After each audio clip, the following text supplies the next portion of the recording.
News Kannada ವಾಹಿನಿಗೆ ಸ್ವಾಗತ.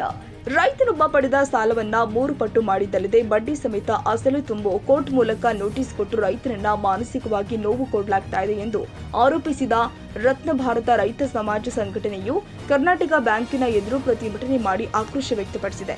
ಸೋಮವಾರ ಬೆಳಿಗ್ಗೆ ಗಾಳಿಮರೆಮ ದೇವಸ್ಥಾನದಿಂದ ಆಗಮಿಸಿದ ರೈತರು ರೈತ ಶಂಕರಪ್ಪ ಕುಂದಗೋಳ ಅವರು ಕರ್ನಾಟಕ ಬ್ಯಾಂಕಲ್ಲಿ 3 ಲಕ್ಷ ರೂಪಾಯಿ ಬೆಳೆ ಸಾಲವನ್ನಾಗಿ ಪಡೆದು 2 ವರ್ಷದಲ್ಲಿ ಕರ್ನಾಟಕ ಬ್ಯಾಂಕ್ ಮ್ಯಾನೇಜರ್ ಅಧಿಕಾರಿಗಳು ಬಡ್ಡಿ ಸಹಿತ 6 ಲಕ್ಷ ಮಾಡಿ ನಂತರ ಅವರ ಅಂಗವಿಕಲ ಸಹೋದರ ಮೃತ ತಂದೆಯ ಅಕೌಂಟ್ ವಿಭಜಿಸಿ ಇದೀಗ ಸಾಲ ಪಡೆದ ಕುಟುಂಬಸ್ಥರಿಗೆ 9 ಲಕ್ಷ ರೂಪಾಯಿ ಸಾಲ ತುಂಬುವಂತೆ ನೋಟಿಸ್ ಕೊಟ್ಟಿದ್ದಾರೆ.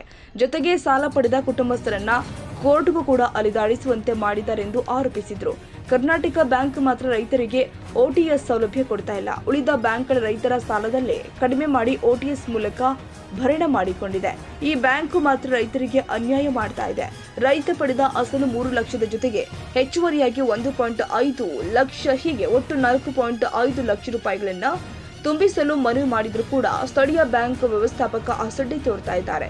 ಈ ಬಗ್ಗೆ ಮುಖ್ಯಮಂತ್ರಿಗಳಿಗೆ ಜಿಲ್ಲಾಧಿಕಾರಿಗಳಿಗೆ ಮನವಿ ಅರ್ಪಿಸಿ ನ್ಯಾಯ ಕೊಡಿಸಲು ವಿನಂತಿಸುವುದಾಗಿ ರತ್ನ ಭಾರತ ರೈತ ಸಮಾಜ ನವದೆಹಲಿಯ ಸಂಘಟನೆಯ ರಾಷ್ಟ್ರೀಯ ಉಪಾಧ್ಯಕ್ಷ ಬಸನಗೌಡ ಪಾಟೀಲ್ ತಿಳಿಸಿದ್ದಾರೆ.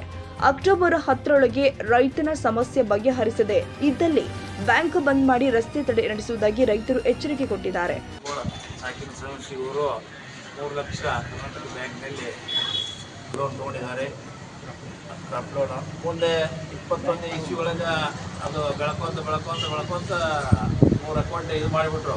3 ಲಕ್ಷ ರಿನ್ಯೂವಲ್ ಮಾಡ್ಕೊಂತ 2021ರೊಳಗೆ ಅವ್ರ ಅಪ್ಪರ ಹೆಸರಲ್ಲಿ 4,50,000, ಆಮೇಲೆ ಶಂಕರಪ್ಪನ ಹೆಸರಲ್ಲಿ 1,50,000, ಆಮೇಲೆ ಅವರ ಅಣ್ಣ ಹ್ಯಾಂಡಿಕ್ಯಾಪ್ಟ್ ಇದ್ದಾನೆ, ಕುಂತಲೇ ಎಲ್ಲ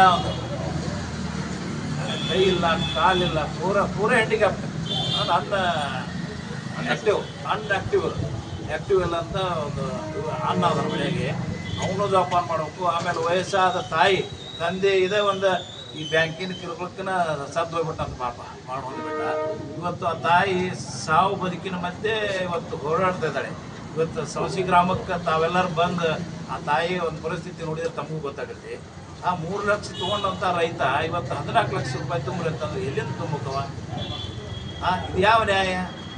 ಕಳೆದ 4-5 ವರ್ಷದಿಂದ ಅತಿವೃಷ್ಟಿ ಅನಾವೃಷ್ಟಿ ಭೀಕರ ಬರಗಾಲಕ್ಕೆ ತುತ್ತಾಗಿ ರೈತ ಆತ್ಮಹತ್ಯೆ ಮಾಡ್ಕೊಂಡು ಸತ್ತಿದ್ದಾನೆ. ಇನ್ನೂ ಸಾಯುವ ಸ್ಥಿತಿಯಲ್ಲಿ ಇದ್ದಾರೆ. ಈ ವರ್ಷವೂ ಕೂಡ ನೋಡ್ತಾ ಇದ್ದೀರಿ. ಇದ್ದಂಥ ಬಂದಂಥ ಬೆಳೆ ಕೈ ಬಂತು ಅಂತ ಬಾಯಿಗೆ ಬರಲಿಲ್ಲ, ಮಳೆ ಹೊಡೆತಕ್ಕೆಲ್ಲ ಕಿತ್ಕೊಂಡು ಹೋಗಿದ್ದಾವೆ. ಇವತ್ತು ರೈತ ಇದ್ದಂಥ ಮಳೆ ಹೊಡೆತಕ್ಕೆ ಬಿದ್ದು ಇವತ್ತು ಕೃಷಿ ಪಾಲಾಗುವಂಥ ಪರಿಸ್ಥಿತಿ ಬಂದಿದೆ. ರೈತನಿಗೆ ಬೇರೆ ಉದ್ಯೋಗ ಇಲ್ಲ. ಅವ್ರ ವ್ಯವಸಾಯವನ್ನು ಕೃಷಿಯನ್ನು ನಂಬ್ಕೊಂಡು ಬಂದಂಥವ ಆ ರೈತ. ರೈತಲಿಂದನೇ ದೇಶಕ್ಕೆ ಅನ್ನ ಹಾಕುವ ಅನ್ನದಾತವ ಅಂತ ಒಂದು ಬೆನ್ನೆಲುಬು ಆಗುವಂಥ ರೈತನಿಗೆ ಇವತ್ತು ಎಲುಬು ಮುರಿಯುವಂಥ ಪರಿಸ್ಥಿತಿ ಆಗಿದೆ. ಆದ್ದರಿಂದ ಇಂಥ ಒಂದು ಸಂದಿಗ್ಧ ಪರಿಸ್ಥಿತಿಯಲ್ಲಿ ಮೊನ್ನೆ ದಿವಸ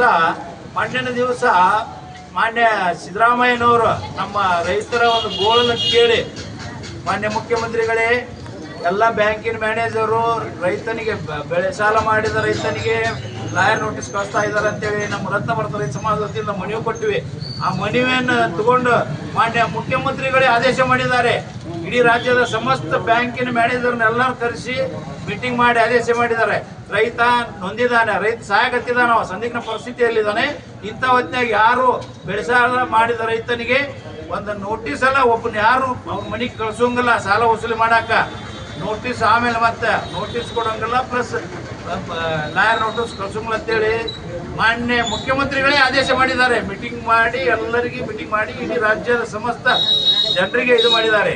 ಮತ್ತು ಇಂಥ ಪರಿಸ್ಥಿತಿ ಒಳಗೆ ನೀವು ಕರ್ನಾಟಕ ಬ್ಯಾಂಕ್ನವರು ಮೊನ್ನೆ ದಿವಸ ಅವ್ರ ರೈತ ಬಂದು OTS ಮಾಡಿ ಕೊಡ ಅಂತ ಹೇಳಿದ್ರು ಅವನಿಗೆ ಸ್ಪಂದಿಸಲಿಲ್ಲ ಅಂತೆ.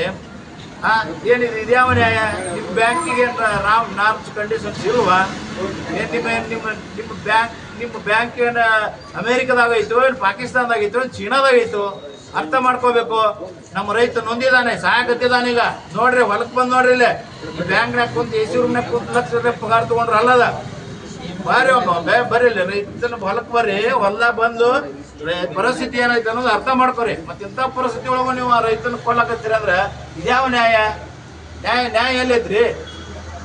ಮಾನ್ಯ ಮುಖ್ಯಮಂತ್ರಿಗಳು ಹೇಳಿದ್ರು ಅವ್ರ ಮಾತನ್ನ ನೀವು ರೈತರು ಆದ ಮಂಜಪ್ಪ ಯಲಿಗಾರ್, ಶಿವಾನಂದ ಕಟೆಗೆ, ವಿರೂಪಾಕ್ಷ ಗಣಿ, ಸಕ್ರು ಕಂಬ, ಶಂಕರಪ್ಪ ಕುಂದಗೋಳ, ಬಸವರಾಜ್ ಅಣ್ಣಿಗೇರಿ, ರುದ್ರಪ್ಪ ಬೆಂಗೇರಿ, ಹನುಮಂತಗಬಡ, ಕರೆಪ್ಪಗೌಡರು ಜಯಪ್ಪ ಕಮಡೊಳ್ಳಿ, ರಾಜು ಮಲ್ಲಿಗವಾಡ, ಮುತ್ತು ಯೋಗಪ್ಪನವರ್, ಮಂಜು ಮಲ್ಲಿಗವಾಡ, ಸುರೇಶ್ ಕಮಡೊಳ್ಳಿ ಸಹಿತ ಹಲವರು ಉಪಸ್ಥಿತರಿದ್ದರು. ತಾಜಾ ಸುದ್ದಿಗಾಗಿ ಎಂಟಿವಿ ನ್ಯೂಸ್ 24x7ಗೆ ಸಬ್ಸ್ಕ್ರೈಬ್ ಮಾಡಿ ಮತ್ತು ಬೆಲ್ ಐಕಾನ್ ಅನ್ನು ಒತ್ತಿ. ತಪ್ಪದೇ ಲಿಂಕ್ ಶೇರ್ ಮಾಡಿ.